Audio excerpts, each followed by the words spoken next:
Hey everyone, welcome to the channel. In this video, I will show you how to set up Google Authenticator on Binance for two-factor authentication. Once you're logged in, click on your profile icon at the top right, then choose security from the drop-down menu. Here is the security, this one. On the security page, then find the section called Authenticator app and then click enable button. Here is the authentication and click enable.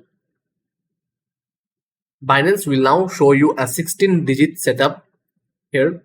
This one, copy it and keep it to your. Now open Google Authenticator on your phone. Then tap the plus icon and select enter a setup key. Type Binance as the account name, paste the 16-digit key and then tap it. You will see a 6-digit code generated instantly. Now go to back Binance, click next and paste the 6-digit code from Authenticator and click submit.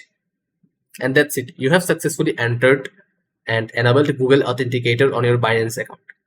This adds an extra layer of protection to keep your crypto safe. Don't forget to like and subscribe for more quick tutorials.